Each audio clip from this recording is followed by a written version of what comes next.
Boa noite, igreja. Eu vou, de modo meio atípico, começar lendo uma historinha, Porque Te Amo, de Max Lucado. Esse livro tem uma dedicatória, Urubatã, tia Uruba e tia Margarete, para minha filhinha Carol, lá em outubro de 2001, aniversário dela. É um livro de criança, mas eu me emociono toda vez que eu leio esse livro. Diz assim: há muito tempo, numa terra distante, diferente de qualquer outra que você já viu, vivia um sábio chamado Shaddai. Ele era um homem grande, com um terno coração. Tinha olhos azuis brilhantes e uma barba longa e cheia. Quando Shaddai ria, o que fazia com frequência, suas bochechas iam apertando os olhos até que esses se tornavam duas meias-luas de pura alegria. Quando ele cantava, o que também fazia frequentemente, toda a sua volta parava por ouvir. As grandes aves se inclinavam, esquilos, borboletas e pássaros faziam uma pausa. Até as crianças que viravam quando ouviam a sua voz. E como não fazer isso? Era para eles que ele cantava. Shaddai tinha construído uma aldeia maravilhosa para as crianças. Era mais encantadora do que qualquer criança pudesse imaginar. As crianças mergulhavam na lagoa azul celeste. Elas gritavam enquanto subiam alto, se balançavam penduradas nos galhos das macieiras. Elas pulavam pela campina e davam risadas no pomar. O sol nunca parecia ir embora cedo demais, e a noite fresca sempre trazia sossego e paz. E o mais importante é que Shaddai estava sempre perto. Quando Shaddai não estava na campina, nem no pomar com as crianças, estava na oficina com as crianças. Ele adorava ficar com Shaddai enquanto ele trabalhava. Gostavam de sentir cheiro da serragem, ouvir sua canção e vê-lo transformar uma tora em cadeira, ou uma árvore em mesa. Elas se reuniam em torno de Shaddai, e uma de cada vez pressionava suas mãozinhas lisas contra as grandes e fortes mãos de Shaddai. Todas as noites, ele reunia as crianças nos gramados e contava histórias. Elas ouviam fascinadas enquanto Shaddai ou os seus olhos sonolentos permitiam. As crianças amavam Shaddai, e Shaddai amava as crianças. Ele conhecia cada uma pelo nome e sabia tudo sobre elas. Conhecia o amor de Lucy pelos pássaros e o medo de Orlando tinha do escuro. Sabia que Renata era amável e Luiz tímido. Ele sabia que Paladin era curioso. Quando uma das crianças chamava por Shaddai, ele parava o que estivesse fazendo e se voltava para atendê-la. Havia em seu coração gigante uma centena de fios que o ligavam a cada criança, e Shaddai amava a todas igualmente. Foi por isso que ele construiu um muro. O alto muro de pedra cercava a aldeia. Shaddai o tinha construído empilhando pedra sobre pedra. O muro era bem alto, mais alto do que Shaddai. Mesmo que ele esticasse os braços o mais alto que pudesse, não conseguiria tocar o topo do muro. Ele gastara dias e dias na sua construção, e enquanto o construía, não andava. Do lado de fora da aldeia ficava uma floresta muito perigosa. Enquanto levantava o muro, Shaddai sempre parava e examinava com atenção as sombras que ficavam do lado de fora. Espinhos cruéis, feras selvagens e abismos misteriosos enchiam a escuridão da floresta. Aquilo não era lugar para as crianças que Shaddai amava. Do outro lado do muro é perigoso, ele falava para as crianças, em tom solene. Vocês foram feitos para a minha aldeia, não para a terrível terra lá de fora. Fiquem comigo, aqui é seguro. Mas em seu coração, Shaddai sabia que era apenas uma questão de tempo. No dia em que pôs a última pedra no muro, Shaddai retornou à sua oficina, pegou um longo ramo de madeira macia, sentou-se ao seu banco e esculpiu um bordão. Eu estarei pronto, falou Shaddai consigo mesmo, pondo a vara num canto. Algum tempo depois, um menino entrou correndo na oficina de Shaddai, e a agitação do garoto de cabelo amarelado e olhos muito vivos provocou no construtor alegria e interesse. Shaddai! Nem um único movimento, o construtor pôs de lado seu martelo e virou-se. O que é, Paladim? Quase sem respirar, em frases interrompidas, o menino contou. O muro. Achei um buraco, uma grande abertura, Senhor. E as mãos do menino se esticavam para mostrar o tamanho do buraco. Alguém poderia passar por ele. Shaddai puxou um banquinho e sentou-se. Paladim, meu filho, eu sabia que seria você. Diga-me, como você o achou? Eu estava olhando ao longo do muro, procurando por buracos. Paladim parou, admirado por ver o que Shaddai já sabia.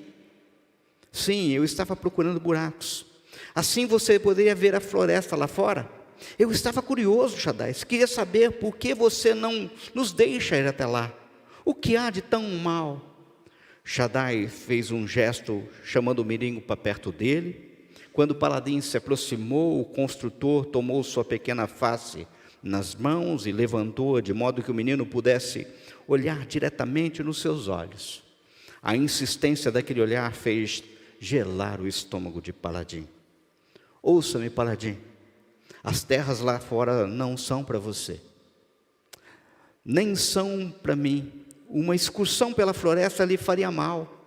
Você não foi feito para aquelas terras.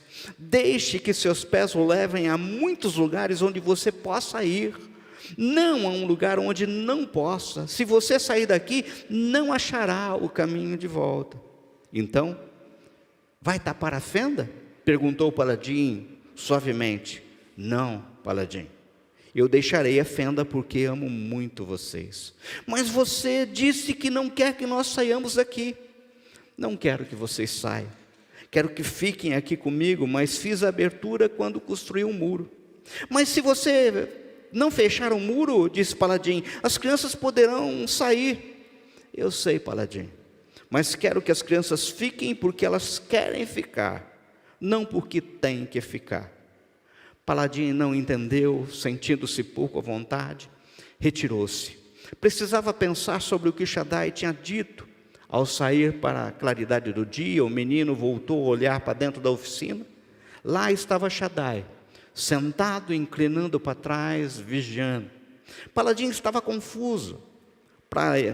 Parte dele desejava a segurança da oficina de Shaddai, enquanto outra parte o atraía em direção ao muro. Tornou a olhar para dentro da oficina. Shaddai agora estava em pé, sem mover, parado. Sua grande mão estendeu-se para o menino. Paladim afastou-se rapidamente, como se não quisera ver. Caminhou o mais rápido que podia, a princípio sem rumo certo, mas depois, propositadamente, em direção ao muro. Não vou chegar perto demais, prometeu o garoto a si mesmo. Só vou dar uma olhadinha. As perguntas vieram tão rápidas quanto os seus passos. Por que eu quero fazer o que Shaddai não quer que eu faça? Por que sou tão curioso? É tão errado assim eu querer ver o outro lado do muro? Agora, Paladim chegou perto do buraco.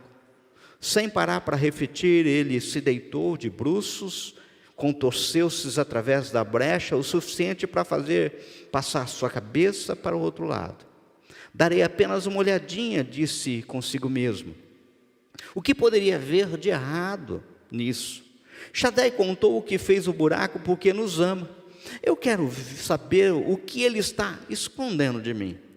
Como se os seus joelhos se movessem por eles mesmos, Paladim rastejou mais um pouco. Logo estava do outro lado do muro. Lentamente pôs-se em pé. Por alguns segundos não pôde se mexer. Ficou pensando se alguma coisa poderia vir das árvores para feri-lo. Nada aconteceu. O menino relaxou os ombros e suspirou.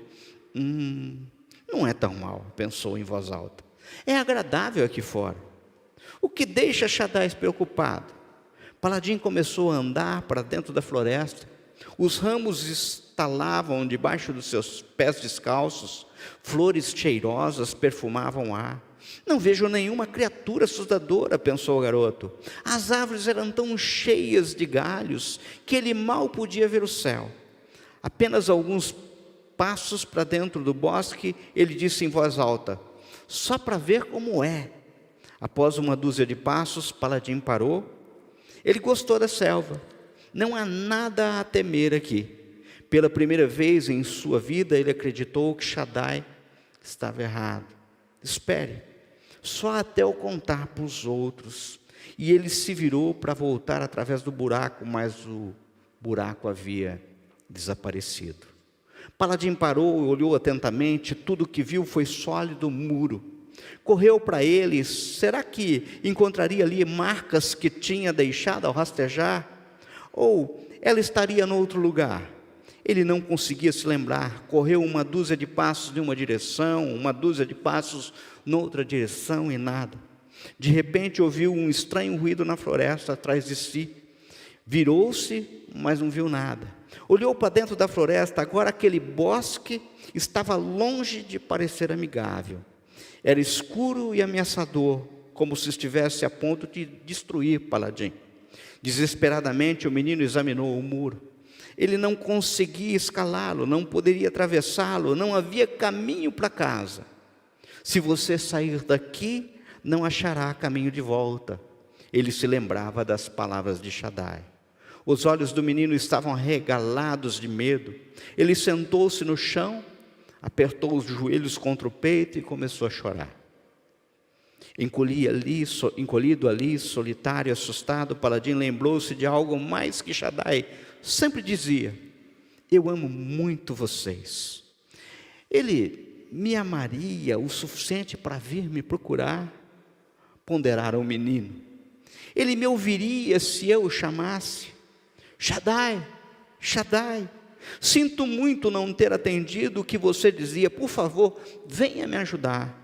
A súplica de Paladin tinha sido ouvida por aquele que o amava, antes mesmo que ele tivesse falado. Quando o menino deixara a oficina de Shaddai, o construtor tinha passado a vigiá-lo enquanto pôde.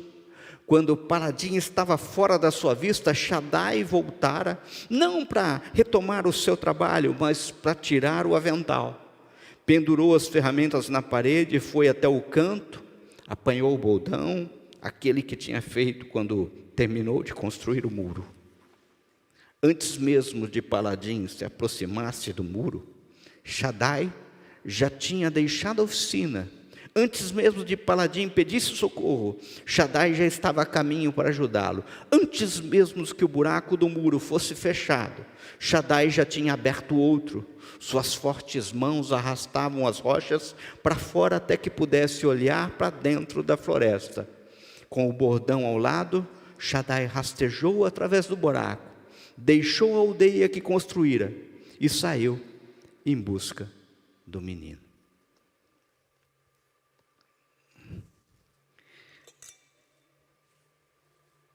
Esse texto do Max Lucado é um texto simples, mas muito bonito. Romanos 12, verso 21, traz uma afirmativa assim: não se deixe vencer pelo mal, mas vençam o mal com o bem. Queridos, nesse versículo, Paulo, após discorrer suas orientações quanto ao amor aplicado, nos dá uma advertência clara: não se deixem vencer pelo mal, mas vençam o mal com o bem. Agora, o mesmo Paulo, alguns capítulos e versículos atrás, no livro de Romanos, afirma: não faço o bem que espero, mas justamente o mal que não quero fazer. É isso que faço. É isso que está lá em Romanos 7,19. Esse negócio de mal é complicado, porque não poderia simplesmente Deus fazer sumir ele da existência. Ora, pensa comigo, não seria maravilhoso se o mal não existisse? Não haveria tanto sofrimento no mundo. O poeta Leandro Gomes de Barros talvez equivocado com as suas falas, tenho certeza, escreveu: se eu conversasse com Deus. O poeta diz: se eu conversasse com Deus, iria lhe perguntar por que é que sofremos tanto quando viemos para cá? Que dívida é essa que a gente tem que morrer para pagar? Perguntaria também como é que ele é feito, que não dorme, que não come, e assim vive satisfeito. Por que ele não nos fez a gente do mesmo jeito? Por que existem uns felizes e outros que sofrem tanto? Nascemos do mesmo jeito, moramos no mesmo canto. Quem foi temperar o choro e acabou salgando o pranto? Amados, essa questão do sofrimento, essa questão do mal, nos leva a uma questão que talvez já tenha passado pela sua mente um dia, ou você já tenha ouvido falar, ou aguçou a sua curiosidade, você até leu sobre o assunto. Sendo Deus um ser inteiramente bom e poderoso, como é possível que exista o mal? Por que existe tanto sofrimento? Quem aqui nunca fez uma pergunta tipo assim: por que isso? Ou por que comigo?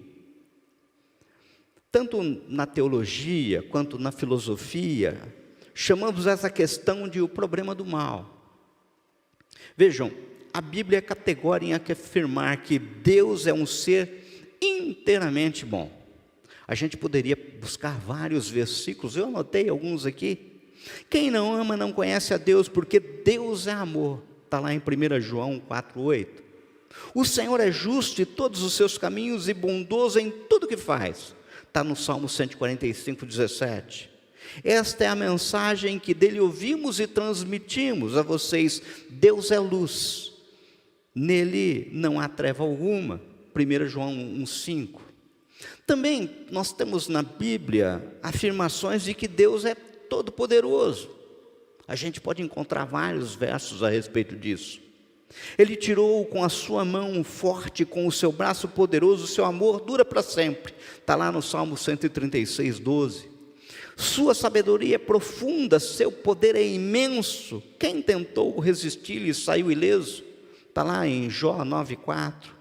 Para terminar, tornem-se cada vez mais fortes, vivendo unidos com o Senhor e recebendo a força do seu grande poder. Efésios 6,10. Bem, a tentativa cristã de lidar com esse tripé, Deus Todo-Poderoso, Deus Todo-Amoroso e a existência do mal, mostrando que, despeito do mal, Deus continua justo, bom e poderoso, foi historicamente denominada como teodiceia, que significa justificação de Deus. Coisa de homem, sabe por quê? Deus a gente não justifica. Quem somos nós para querer justificar Deus? No caso, foi Epicuro a quem levantou a seguinte questão. Ele colocou assim nos seus arrazoados: Deus deseja prevenir o mal, mas não é capaz. Então, não é onipotente. É capaz, mas não deseja. Então é malevolente. É capaz e deseja? Então por que mal existe? Não é capaz e nem deseja, então por que lhe chamamos Deus? Em outras palavras, Epicuro estava dizendo que se o mal existe é porque Deus não é bom e não é onipotente, não é todo-poderoso. Porque se fosse onipotente, destruiria o mal. Mas se Deus não aniquila o mal, é porque Ele não é bom. Ora, é assim, ó. Eu tive que escrever para poder lembrar direitinho. Caso Deus seja todo-poderoso, de fato, então Ele pode evitar o sofrimento. E se não o faz, é porque não é bom. E nesse caso, não é digno de ser Deus. Mas caso seja bom e queira evitar o sofrimento, e não o faz porque não consegue, então Ele não é todo-poderoso. E nesse caso, também não é Deus. Assim, considerando, portanto, que não é possível que Deus seja ao mesmo tempo bom e todo-poderoso, a lógica é que Deus é uma impossibilidade filosófica. Ou, se preferir, a ideia de Deus não faz muito sentido à luz dessa teoria filosófica. E daí o melhor que temos a fazer é admitir que Deus não existe. Nós vemos muitos filmes e livros escritos a respeito disso. E no caso parece que estamos diante de um dilema insolúvel. Mas Einstein nos deu uma dica preciosa. Diz que quando chegamos a um problema que ele é insolúvel, devemos mudar de paradigma, de pensamento que criou esse problema. No caso, será que a palavra onipotência e bondade são a que melhor resume o dilema de Deus diante do mal e do sofrimento do inocente? Há outras palavras que podem ser colocadas nesse quebra-cabeça? Pois bem, esse problema foi enfrentado pelos relatos do Evangelho, e de modo muito especial por Paulo, pois a mensagem cristã pregada é muito simples e direta. Olha qual que é a mensagem simples e direta pregada no Evangelho. Deus veio ao mundo e morreu crucificado. Pior que isso, Deus foi crucificado num jogo de empurra entre judeus e romanos.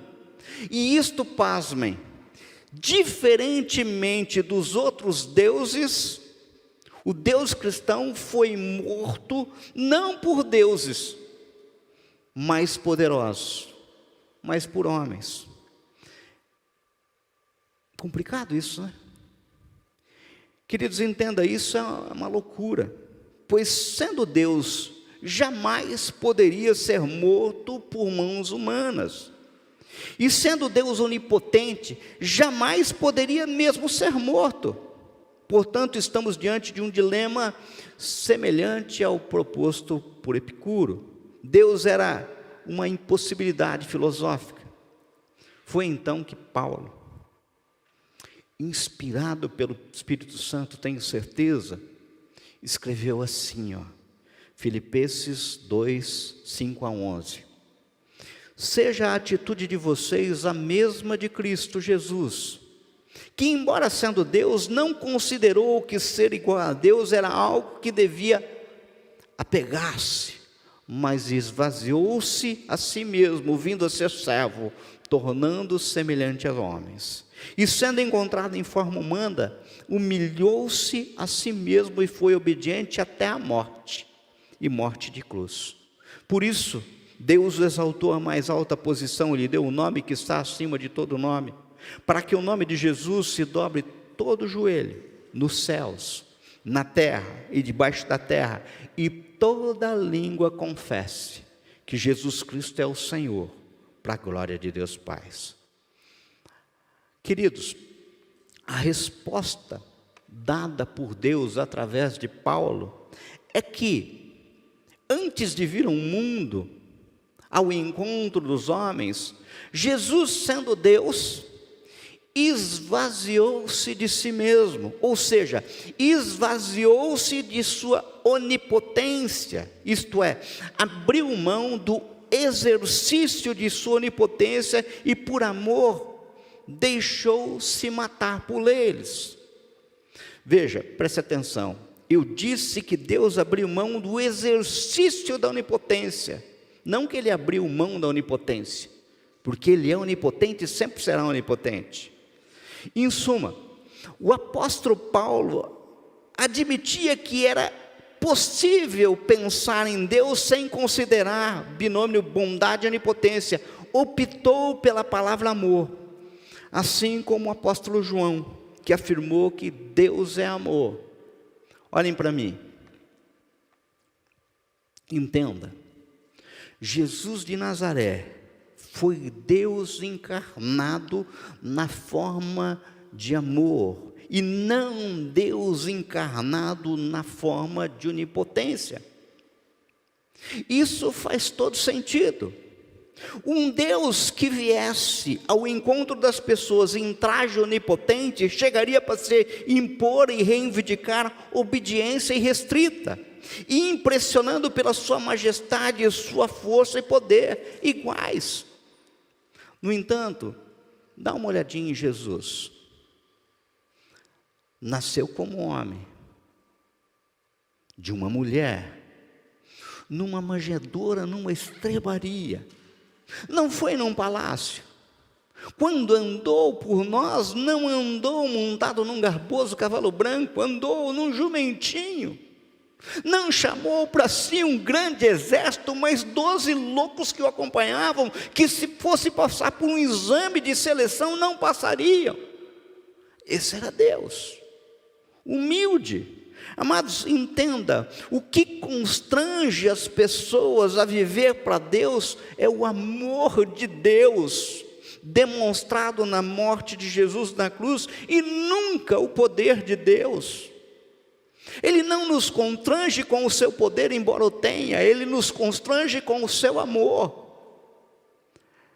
Já vos falei aqui, Deus, ao decidir criar o ser humano, a sua imagem e semelhança, ele deveria criá-lo livre. Desejando um relacionamento com o ser humano, deveria dar ao ser humano a liberdade de responder voluntariamente ao seu amor. Ou seja, somente o amor resolveria essa equação, pois somente o amor dá liberdade para que o outro seja livre, inclusive para rejeitar o amor que lhe é dado. É assim que acontece. Quantos rejeitam esse amor? Deus aceitou diminuir-se, esvaziar-se, e desde o início para que pudéssemos existir. E por isso que João diz que o Cordeiro foi degolado já na constituição do mundo. Ou seja, antes do mundo ser mundo, o Cordeiro já havia morrido. Sabe quando a gente olha aquela expressão, haja luz? Ela só surgiu porque antes existiu, haja perdão e haja cruz. Porque se nele existimos, caminhamos, se rompemos com ele, não existiríamos. Então a única condição de existência era ele nos perdoar de antemão. E como ele é inteiramente justo, precisava alguém que nos justificasse. E para isso veio Jesus. Vocês, sabe, devem estar imaginando onde que eu quero chegar com isso. Entre a onipotência e a bondade de Deus existe a liberdade do homem e o compromisso de Deus em respeitar essa liberdade. Isso ajuda a entender por que existe tanto sofrimento no mundo. O mal não procede de Deus e não é promovido ou determinado por Deus. O mal é a consequência inevitável da liberdade humana, que teima a todo momento em dar as costas para Deus e tentar fazer o mundo acontecer à sua própria maneira. Diante do mal e do sofrimento, o Deus com os homens encarnado em amor também sofre e compadece, tem suas entranhas movidas de compaixão. Mas daí você poderia me perguntar, por que razão Deus não acaba com o mal? Isso é simples. Deus não acaba com o mal porque o mal não existe. O que existe é um malvado. Historicamente, a tentativa de construir essa explicação que procura manter a justiça de Deus diante do mal, vários tipos básicos de teodiceia foram elaboradas. A gente poderia citar aqui a teoria do livre-arbítrio, a gente poderia citar aqui a teoria pedagógica ou a teoria da negação do mal. Mas no caso, quem chegou mais perto de solucionar essa questão foi, sem dúvida, Agostinho de Hipona, conhecido como Santo Agostinho, um dos mais importantes teólogos e filósofos do primeiro séculos do cristianismo. De acordo com Agostinho, preste atenção, Deus criou um mundo bom e que não se encontrava contaminado com o mal. Portanto, de onde veio o mal? O mal seria a ausência de Deus. Ou seja, aonde não há Deus, habita o mal. Assim, em um quarto escuro, onde não há luz, habita trevas. De acordo com a tradição cristã, o primeiro a se esvaziar de Deus e permitir o mal foi Satanás. E ele entrou para nós através da tentação, em Adão e Eva. Quanto a esse aspecto, Agostinho estabelece que o mal seja uma consequência direta do mau uso da liberdade. Deus havia criado a humanidade com liberdade para escolher o bem e o mal. Lamentavelmente, o homem escolheu o mal. E o resultado disso, o mundo encontra-se corrompido. Entenda, o mal não é uma entidade em si. A gente tem que entender, o mal é o resultado de uma ação humana em afastar-se de Deus, que assuma o bem. O monoteísmo cristão afirma que há um só Deus e que o mal é a privação da presença de Deus. Então o mal em si não existe, ele só existe pelo afastamento de Deus. Estão entendendo? Está ficando bem claro? Nós cristãos somos dualistas que postulamos a existência do bem e do mal. O mal é apenas a ausência do bem, por isso o mal não existe. O que existe é o malvado, aquele que faz surgir o mal porque se afasta de Deus, o supremo e único bem. O próprio Senhor Jesus disse assim: não há ninguém bom senão Deus Pai. Vocês lembram dessa frase? Deus é o sinônimo de bondade, o afastamento de Deus é o sinônimo de maldade. Ariovaldo Ramos, um teólogo brasileiro, afirma que para acabar com o mal, Deus teria que acabar com o malvado. Mas sendo o amor, entre acabar com o malvado e redimir o malvado, Deus escolheu sofrer enquanto redime, para não negar a si mesmo, destruindo o objeto do seu amor, nós. Por essa razão, Deus se diminuiu, ele se esvaziou do exercício da sua onipotência, abre mão de se relacionar em termos de onipotência e obediência, e se relaciona com a humanidade com base no amor e liberdade, fazendo com que o sol nasça sobre justos e injustos, todos os dias. Mateus 5,45. Certa vez, um repórter perguntou para o C.S. Lewis assim: por que Deus não destrói o mal? Sabiamente, C.S. Lewis respondeu: e ele vai começar por quem?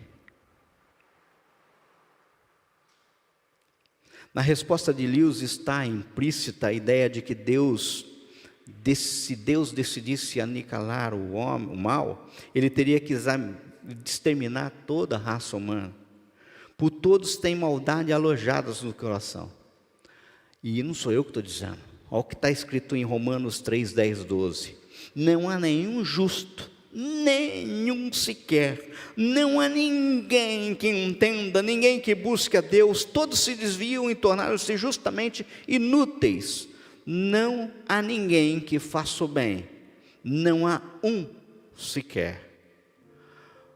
Queridos, ao invés de destruir o mal e aniquilar aquele que pratica a maldade, decidiu Deus salvar os pecadores. Sendo assim, essa permanece sendo a questão muitas vezes complexa, mas podemos afirmar que Deus permite o mal e utiliza o mal para fins bons, permite o mal para produzir um bem maior, ou seja, a salvação de mundos. Por isso, vivemos pela fé, na esperança de sermos alcançados por Deus, assim como no exemplo da historinha do Max Lucado. Nós rompemos a barreira, atravessamos o muro, e Deus, Jesus, o justo pastor, passou a mão no bordão e atravessou o muro por nós, para nos resgatar. Antes mesmo de atravessarmos, ele já tinha essa empreita. Sendo alcançados de Jesus, lembre-se, nós precisamos lembrar das orientações de Paulo. Por isso eu queria que vocês lessem comigo, para encerrar, aquilo que está lá em Romanos 12. Se você não trouxe a Bíblia, vai estar reproduzida. Eu vou ler alguns versículos, que são orientações de Paulo, que eu queria que vocês guardassem no coração.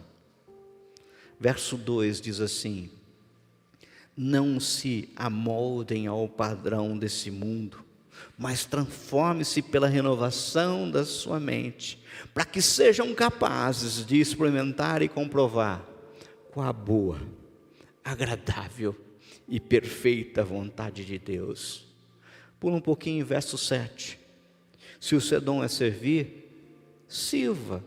Se é ensinar, ensine. Se é dar ânimo, que assim faça. Se é contribuir, que contribua generosamente. Se é exercer liderança, que exerça com zelo. Se é mostrar misericórdia, que o faça com alegria. O amor deve ser sincero. Odeiem o que é mal, apegue-se ao que é bom, dedique-se uns aos outros com amor fraternal, prefiram dar honra aos outros mais do que a si próprios. Nunca lhes falte o zelo, sejam fervorosos no espírito e sirvam ao Senhor. Alegrem-se na esperança, sejam pacientes na tribulação, perseverem na oração, compartilhem o que vocês têm com os santos em suas necessidades, pratiquem a hospitalidade, abençoe aquele que os persegue, abençoe, não amaldiçoe, alegrem-se com os que os alegram, chorem com os que choram, tenham uma mesma atitude para com os outros, não sejam orgulhosos, mas estejam dispostos a associar-se a pessoas de posição inferior. Não sejam sábios aos seus próprios olhos. Não retribuam a ninguém mal por mal. Procurem fazer o que é correto aos olhos de todos. Façam todo o possível para viver em paz com todos. Amados, nunca procurem vingar-se, mas deixem com Deus a ira, pois está escrito: minha é a vingança, eu retribuirei, diz o Senhor. Pelo contrário, se o seu inimigo tiver fome, dele de comer, se tiver sede, dele de beber, fazendo isso você amontoará brasa viva sobre a cabeça dele. Não deixem vencer pelo mal, mas vençam o mal com o bem. Vamos orar? Vamos ficar de pé? Vou chamar a equipe de louvor aqui, para nós terminar cantando. Pode ser? Senhor, maravilhoso Pai querido, Pai amado, um Deus que na sua onipotência se esvazia e não a exercita contra nós, quando veio em carne para nos salvar. Um Deus que se faz homem e morre numa cruz por nós. Um Deus que entende a nossa fraqueza e nos ama desde a eternidade. Ah, Senhor, não nos deixe vencer pelo mal, Senhor. E isso nós só conseguiremos com a Tua ajuda. Porque, como diz Paulo, o bem que queremos fazer não fazemos, e o mal está sempre diante de nós. Até nisso carecemos do Teu Santo Espírito. Nos conduza, Pai, para que vençamos o mal com o bem, e não tenhamos dúvida, Senhor meu Pai, de um Deus que é onisciente, onipotente, onipresente, e abre mão de toda a sua glória por amor de nós. Um Deus que se esvazia a ponto de Deus sozinho ser mais que Deus conosco, porque para que seja Deus conosco, Ele teve que se esvaziar. Isso faz toda a diferença. Então nos conduza, Pai, que essas lições resumidas por Paulo sejam, Senhor, meditação na nossa noite, nessa semana. Nós oramos em nome de Jesus. Amém?